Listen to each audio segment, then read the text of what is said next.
In this video, I'll be talking about Coinbase and how you can use it specifically to convert dollars into Bitcoin, Ethereum, or Litecoin.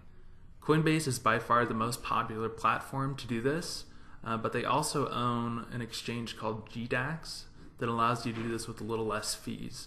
But I'm going to start out with Coinbase and show you how simple it is to convert dollars into Bitcoin. So let's get started. Coinbase's website looks like this. Just click sign up and go through the process of signing up to make an account. After you do that, they may ask you a few additional questions about your identity, and that's normal. Every exchange or platform that does this needs to ask you these additional questions about your identity. When you log into your account, you'll see a nice dashboard like this. It's pretty nice.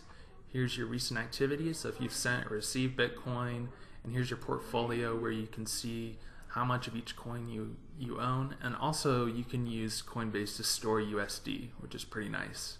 Right here you can just see the price of the current coins, history, and all of that. The next tab is where you're going to be doing most of your activity. That's the buy and sell tab, and it's pretty self-explanatory. Just click Bitcoin, then you can choose your payment method. And if you don't already have a payment method, you can choose a bank wire, you can choose a traditional transfer from a bank. You can also do PayPal, and you can do credit cards.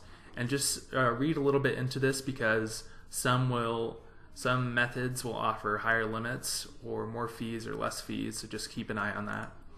It's pretty easy to set up, and once you've done that, you can go back to the buy and sell tab, and you can select that payment method. You select the amount, and so let's say we want to buy 1 Bitcoin, then it will automatically convert that to USD and tell you how much you owe. Over here you see the fees, and Coinbase's fees are quite high, and that's why I'm going to talk about GDAX. But there's all the info. You just click buy, and it'll be transferred to your account within a few days. So you can do the same thing. You can sell your Bitcoin, sell any other coin, and you can deposit it to your bank account. And I think you can actually deposit it to a debit card as well. Credit and debit card right here. So the next tab is the Accounts tab, and this just gives you more information on your Ethereum wallet, Bitcoin, and Litecoin wallet. There's also a vault that will offer you a little more security in storing your coins here, and you can add new accounts as well. So if you'd like to set up the vault, you can do it through there. If you'd like to receive Bitcoin from someone, you just click this button, and you'll get an address, and you'll get a QR code. And so whoever's sending you Bitcoin will need this address, so you can just send it to them. And right now, since we don't have any Bitcoin here, the send button is disabled. But the same thing would happen then, is you click send, and it'll give you a place to enter in an address, and that's how you can send Bitcoin to anyone else. And you can also send it to exchanges through this function. The next tab is the Tools tab. Here you can manage your addresses. So instead of just having one address, you can remove them, you can create new ones, which is sometimes useful. You can also set up recurring transactions, so if you'd like to buy a certain amount of Bitcoin or something each month as an investment, you can set that up here.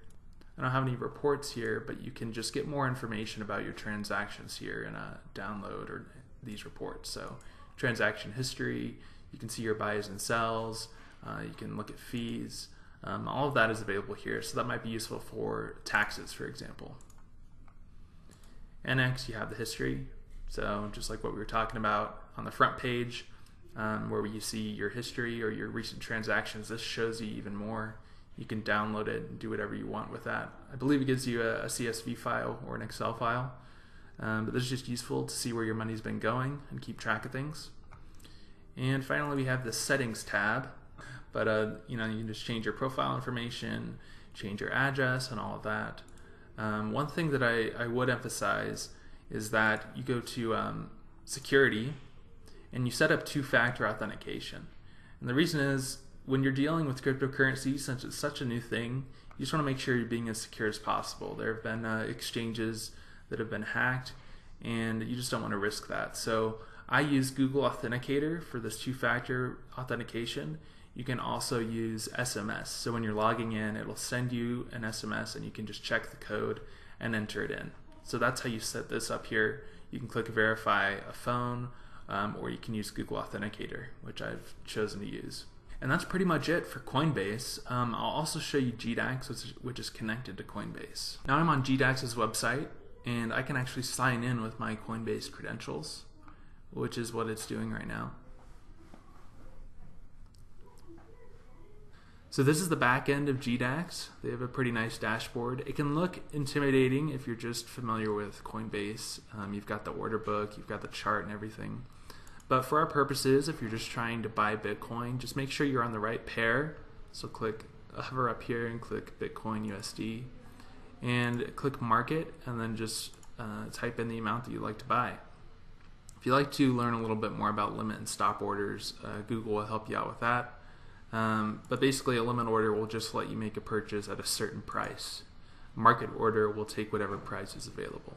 The most important thing to know is just how to deposit money into GDAX.